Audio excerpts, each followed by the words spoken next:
Sudri wa yassir li amri wa hlul 'uqdatam min lisani yafqahu qawli. Bismillahirrahmanirrahim. Assalamualaikum warahmatullahi wabarakatuh. Waalaikumsalam warahmatullahi wabarakatuh. Bagaimana kabar kalian pada pagi hari ini adik-adik sekalian? Alhamdulillahirabbil alamin. Berarti Allah masih sayang kepada kita semua yang ada di sini karena Allah masih memberikan nikmat kesehatan untuk kita semua. Alhamdulillah. Baiklah adik-adik sekalian, sebelum kita masuk ke proses pembelajaran, marilah kita meminta izin kepada siapa? Kepada sang pemilik ilmu, agar ilmu yang kita pelajari pada pagi hari ini bisa mendapatkan keberkahan dari Allah Subhanahu wa taala, agar pelajaran pada pagi hari ini bisa bermanfaat untuk kita semua, baik secara pribadi maupun untuk orang lain ke depannya kelak. Siapa ketua kelas di sini? Siapa? Kamu? Ya Pak. Siapa namamu? Kurnia Sandi Pak. Kurnia Sandi. Ya, Kurnia Sandi Bapak harapkan untuk membacakan atau memimpin doa untuk teman-temanmu. Ya, silakan. Sebelum kita belajar, marilah kita berdoa. Raditu billahi rabban, Nabi sallallahu Nabi Muhammadin nabiyyan wa rasulah. Rabbi zidni ilman, warzuqni fahman. Alhamdulillah. Dari doa yang kita baca bersama tadi, Allahumma rzuqna ilman warzuqna fahman, memiliki makna atau kandungan yang sangat luar biasa kepada kita. Apakah itu? Yang pertama, setiap manusia itu diharuskan untuk mencari ilmu. Apalagi kita sebagai seorang muslim itu diwajibkan untuk menuntut ilmu, karena dijelaskan dalam sebuah hadis, thalabul ilmi fariidatun ala kulli muslimin. Dan tidak ada perbedaan di sini. Ketika dia menyandang gelar sebagai seorang muslim, entah itu anak-anak, orang dewasa, remaja, orang tua, diharuskan terhadap dirinya untuk menuntut ilmu. Utlubul ilma minal mahdi ilal lahdi. Tuntutlah ilmu dari buaya hingga liang lahat. Maksudnya apa? Dari semenjak kita lahir dunia ini sudah memang diwajibkan untuk menuntut ilmu, mencari ilmu di mana saja dan kapan saja. Sampai kapan ya? Sampai ajal menjemput tubuh ini. Kemudian yang kedua, adik-adik tahu padi? Tahu Pak. Tahu toh? Padi itu dia semakin tumbuh atau semakin dewasa padi itu dia akan apa? Dia akan semakin merunduk, bukan semakin besar semakin berdiri tegak, tapi semakin besar semakin menunduk. Itu juga kita aplikasikan ketika kita memiliki ilmu. Ketika kita memiliki ilmu, janganlah sampai kita memiliki sifat sifat takabur atau sifat sombong. Kenapa tidak boleh? Karena Allah tidak menyukai orang-orang yang sombong. Innallaha la yuhibbul mustakbirin. Sesungguhnya Allah tidak menyukai orang-orang yang sombong. Karena kenapa? Karena banyak di antara kita ini sudah merasa paling banyak ilmu, padahal ilmu yang dia miliki itu tidak seberapa dengan ilmu yang Allah miliki. Adik-adik harus paham ya, fokus ilmin alim, di atas orang yang berilmu itu ada yang maha berilmu. Siapakah dia? Dia adalah Tuhan kita semua, yaitu Allah Subhanahu wa taala. Baiklah, kita lanjut. Namun sebelum itu Bapak akan absen terlebih dahulu ya. Ya Pak. Boleh duduk Bapak? Boleh. Anissa Fitri Solong sakit Pak. Sakit apa dia? Demam. Nur Hatina Datang Pak, datang. Iswan Hadir. Sandi Hadir. Ramadan Hadir Pak. Ridwan hadir semua ya. Hadir. Cuma ada beberapa teman kita yang sedang sakit. Baiklah, kita akan masuk ke pembelajaran.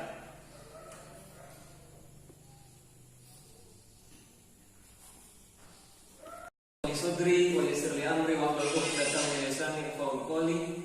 Bismillahirrahmanirrahim. Assalamualaikum warahmatullahi wabarakatuh. Waalaikumsalam warahmatullahi wabarakatuh. Bagaimana kabar kalian pada pagi hari ini adik-adik sekalian?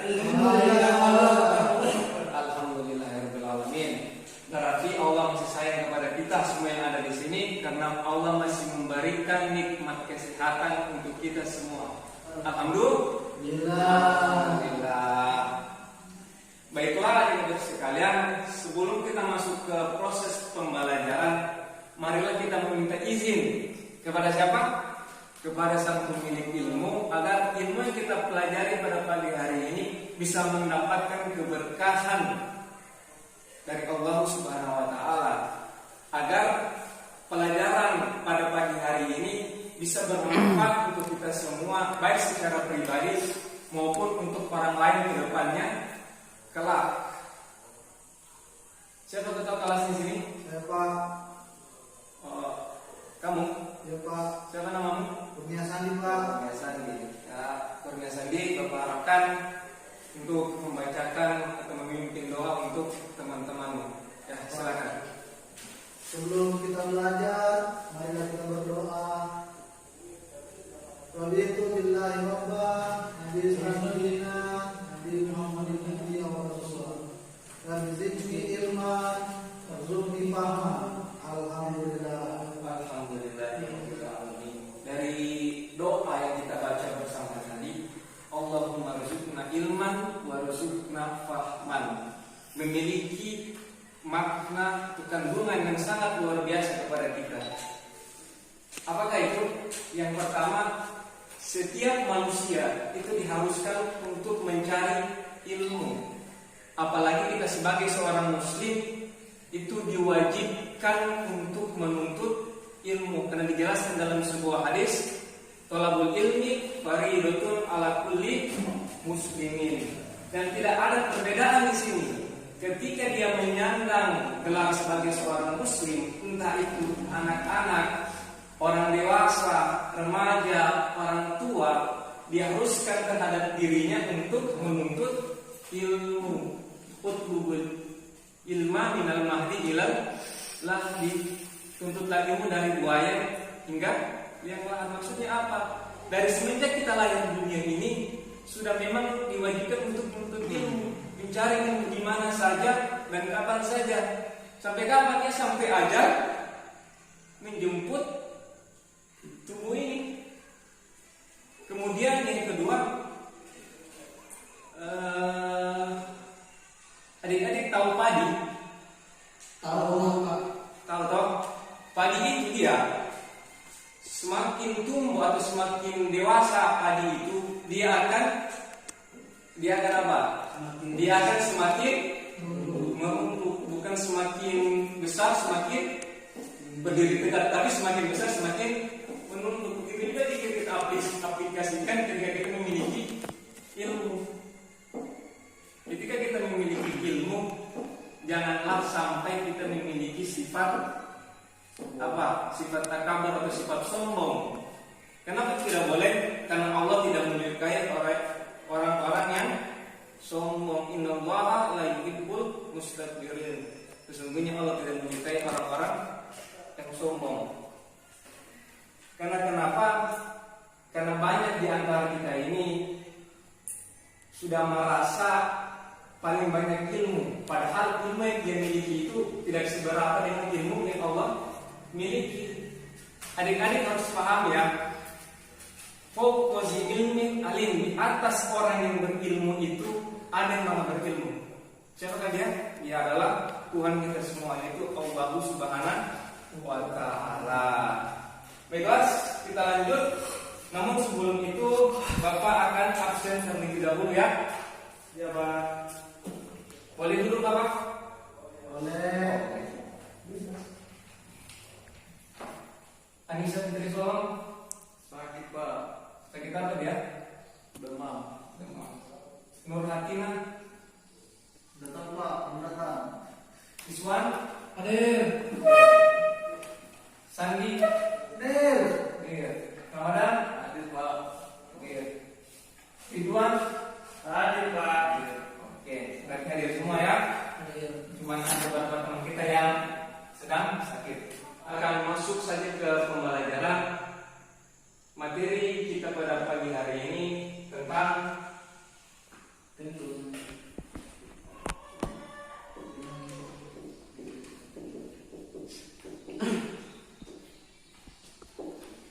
sifat-sifat Rasul.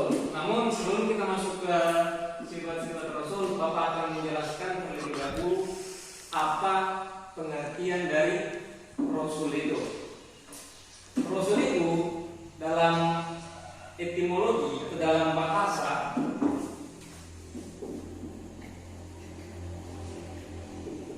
diambil dari bahasa Arab yang memiliki makna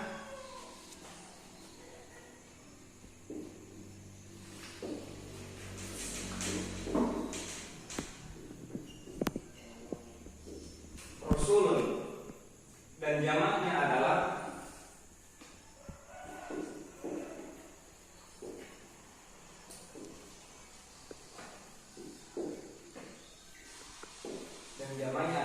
Rasul. Artinya dalam bahasa Indonesia adalah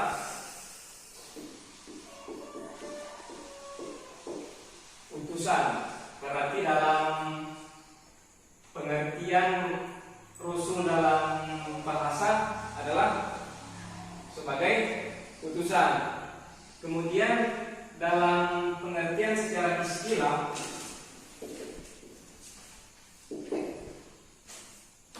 Rasul itu adalah utusan Allah yang mendapatkan wahyu dari Allah, kemudian berkewajiban untuk menyampaikan wahyu tersebut kepada umatnya.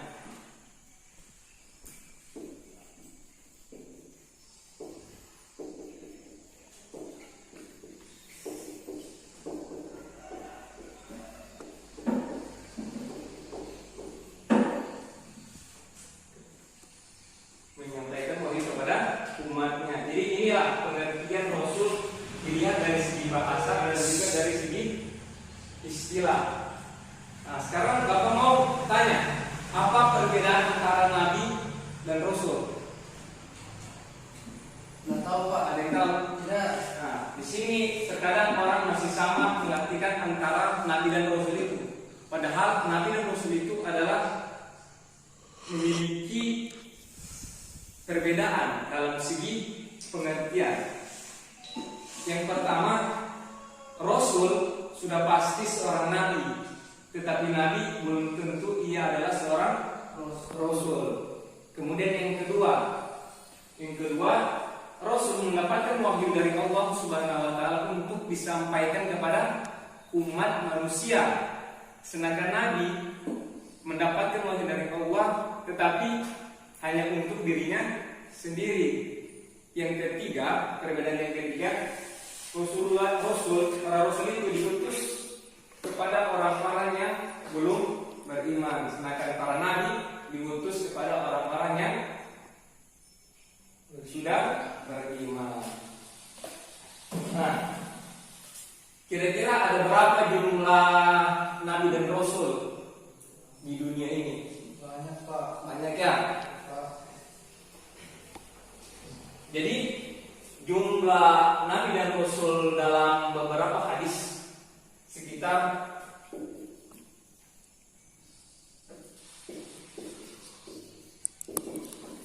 124.000 dan rasul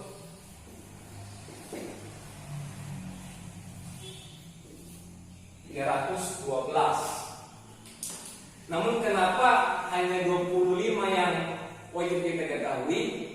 Karena 25 nabi dan rasul itulah yang hanya dijelaskan dalam Al-Quran, kitab kita semua. Nah, sekarang orang mau tanya, kira-kira siapakah rasul pertama di dunia ini? Eh, Nabi Adam. Nabi Adam atau Nabi Lut yang pertama? Nabi Adam Pak. Nabi Adam ya. Ya Pak. Jadi para ulama beberapa berbeda pendapat tentang hal ini. Ada yang mengatakan rasul pertama itu adalah Nabi Adam, dan ada yang mengatakan bahwa rasul pertama adalah Nabi Lut. Tetapi yang paling banyak mengatakan rasul pertama itu adalah Nabi Lut. Nabi Lut. Kenapa demikian? Kenapa Nabi Lut bukan Nabi Adam? Nabi Adam memang adalah orang pertama di dunia ini. Kenapa dia tidak dikatakan sebagai rasul? Karena ketika itu dia tidak atau belum memiliki umat. Sedangkan ciri khusus yang dimiliki oleh seorang rasul harus memiliki umat. Itu sedikit penjelasan tentang rasul. Sekarang kita akan membahas tentang mengapa kita harus beriman kepada rasul.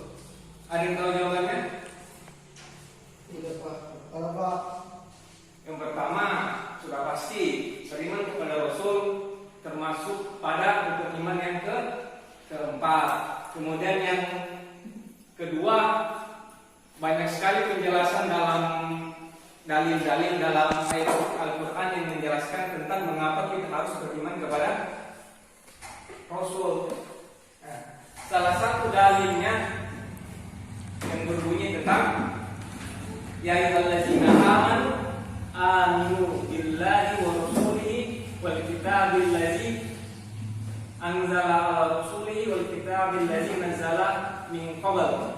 Jadi artinya wahai orang-orang yang beriman, berimanlah engkau kepada Allah dan juga kepada Rasulnya. Bapak mau tulisan kita hadis itu? Tulis saja ya. Soalnya ini seruan dari Bapak Kepala Sekolah untuk menulis hadis yang berkaitan tentang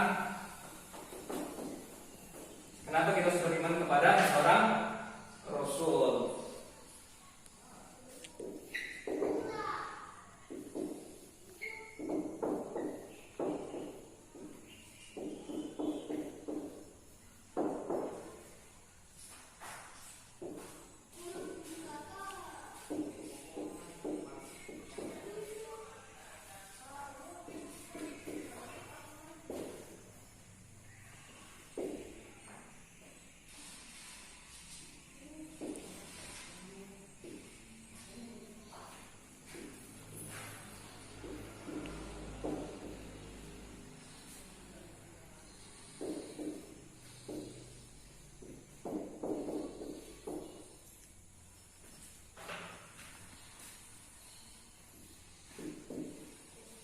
Ini ya ayyuhallazina amanu billahi wa rasulihi, wahai orang-orang beriman, berimanlah engkau kepada Allah dan juga Rasulnya.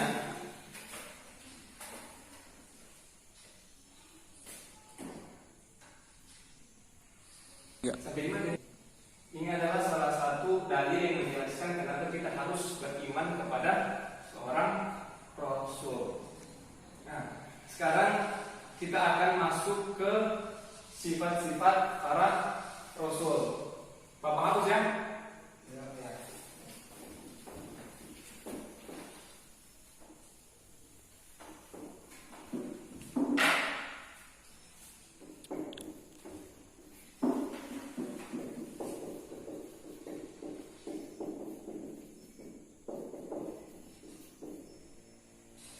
Jadi sifat-sifat Rasul itu terbagi menjadi 3. Ada yang namanya sifat wajib, ada yang namanya sifat mustahil, dan ada yang namanya sifat jaiz. Sifat wajib Rasul terbagi menjadi 4. Yang pertama itu dia sidik. Yang kedua tabligh. Yang ketiga amanah.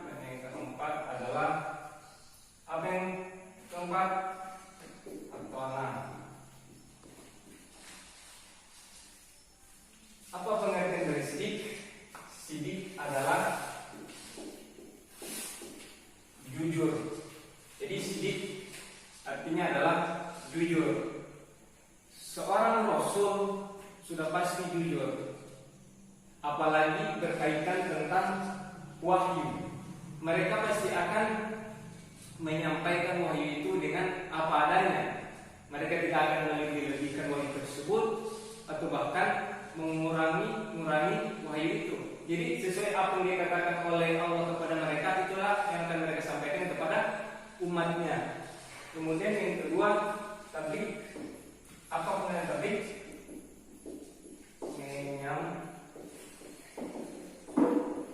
Menyampaikan. Maksudnya adalah menyampaikan ajaran-ajaran agama Allah atau menyampaikan syariat-syariat telah Allah tetapkan kepada umat manusia tentang mana yang harus kita kerjakan dan mana yang harus kita tinggalkan. Itu pengertian dari tabligh. Dan ada juga sebuah dalil yang menguatkan tentang tabligh ini. Ya ayyuhar rasul balighu ma anzala ilaika min rabbika, wa ayyuhar rasul, sampaikanlah amanat-amanat yang telah aku sampaikan kepada engkau. Fa in lam taf'al, dan apabila kamu tidak mengerjakannya, maksudnya tidak mengerjakannya, berarti dia dianggap tidak menyampaikan amanat-amanat dari Allah. Fa in lam taf'al fama balagta risalatahu. Kemudian yang ketiga, amanah. Amanah artinya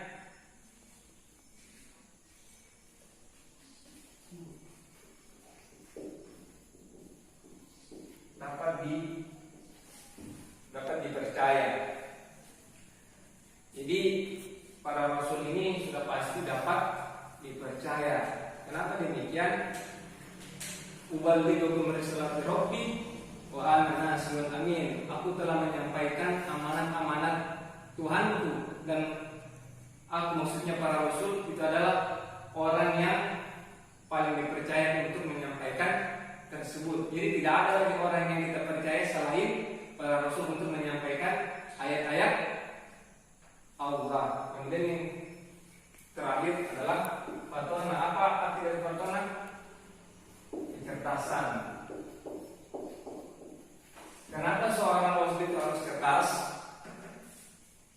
Karena untuk mengutamakan, menjelaskan ajaran-ajaran agama Allah kepada umatnya, untuk mengajarkan ajaran Islam kepada setiap umat manusia, dan juga sekaligus dengan kecerdasan itu membendung fitnah-fitnah yang biasa saja dilemparkan oleh kaum Quraisy atau kaum kafir terhadap mereka. Nah, itu pengertian dari sifat wajib atau pembagian sifat wajib para rasul. Kemudian kita masuk ke sifat mustahil.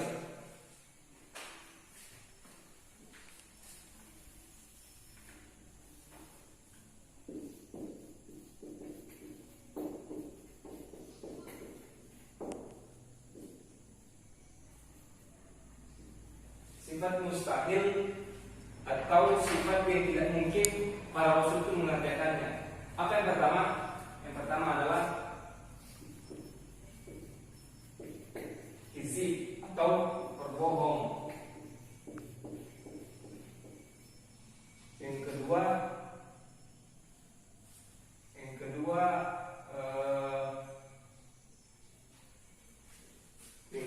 lihat Bapak lihat di situ dulu. Yang kedua itu apa?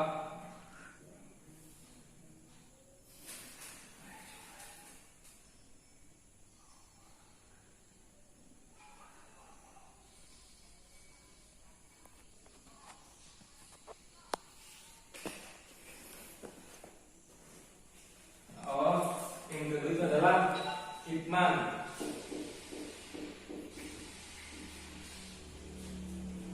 atau menyembunyikan.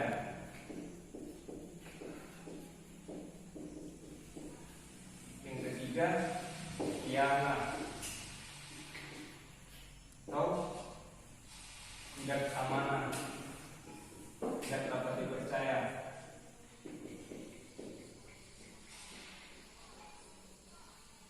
Dan yang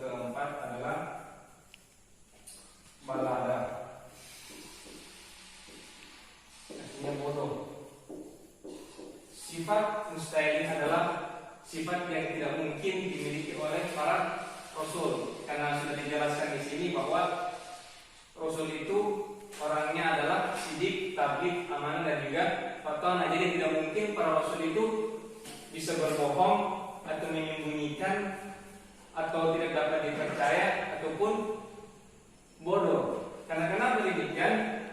Kenapa para Rasul itu tidak pernah melakukan atau tidak bisa memiliki sifat-sifat seperti ini? Karena para Rasul itu memiliki atau diberikan oleh Allah sebuah kelebihan, yaitu maksum. Mereka memiliki sifat maksum dalam diri mereka. Apa yang maksud itu? Terhindar dari dosa. Maksudnya apa? Jadi mereka tidak akan diberikan oleh Allah untuk melakukan sebuah kemaksiatan. Kenapa demikian? Karena mereka ini adalah para Rasul, adalah orang-orang yang akan menyampaikan wahyu-wahyu kepada umat manusia. Maka dari itu mereka para Rasul itu selalu dijaga oleh Allah agar tidak melakukan yang namanya dosa. Kemudian yang ketiga, terakhir, sifat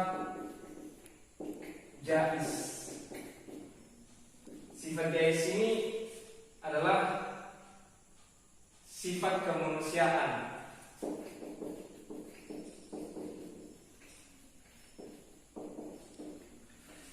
Sifat kemanusiaan atau dalam ilmunya dikatakan al-ardu basyariah, yakni apa ya? Jadi mereka ini hampir sama juga dengan yang namanya manusia.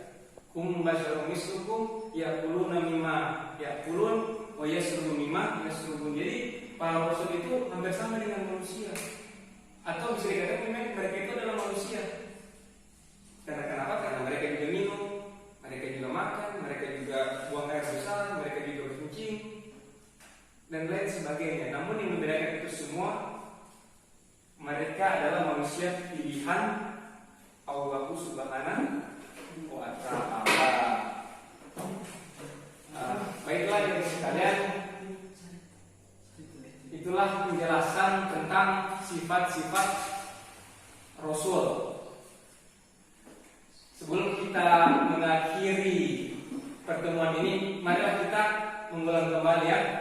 Yang pertama, sifat Rasul terbagi menjadi 3. Dan sifat yang ketiga itu seperti ini: sifat wajib, sifat mustahil, dan sifat jaiz. Sifat wajib terbagi menjadi 4: sidik, tabligh, amanah, fatonah. Sidik artinya jujur, tabligh artinya menyampaikan, amanah dapat dipercaya, dan yang keempat fatonah artinya kecerdasan.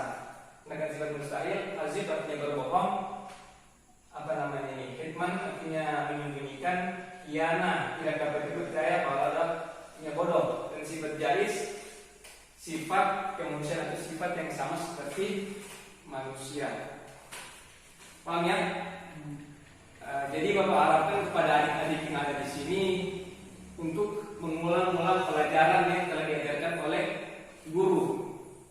Kenapa demikian? Karena dalam teori the law of repetition, when you repeat you expert. Ketika kamu mengulangi sesuatu, maka kamu akan ahli di bidang itu. Bapak kasih contoh ya. Jika seandainya siapa pengulang bu? Thomas Alva Edison. Jika seandainya Thomas Alva Edison tidak pernah yang namanya berusaha untuk mencari kenapa atau bisa membuat yang namanya lampu itu, mungkin sampai saat ini kita tidak akan bisa merasakan nikmatnya cahaya yang beliau dapatkan itu. Karena kenapa beliau bisa mendapatkan yang namanya lampu? Karena beliau selalu mengulangi ilmu itu. Ketika gagal diulang lagi, ketika gagal diulang lagi, ketika gagal diulang lagi. Begitu juga dalam proses pembelajaran. Ketika kamu ingin menjadi ahli matematika, ya kamu harus baca matematika setiap hari. Ketika kamu ingin ahli di bidang hadis, ya berarti kamu harus membaca hadis setiap hari. Apalagi ketika kamu ahli di bidang misalnya suka main game ya, berarti kamu harus sering game agar kenapa? Agar tidak menjadi player yang noob atau player bodoh. Paham ya? Mungkin ini saja penjelasan dari Bapak. Mungkin kita akan melanjutkan di pertemuan selanjutnya. Minni ila hada, syukran, wassalamualaikum warahmatullahi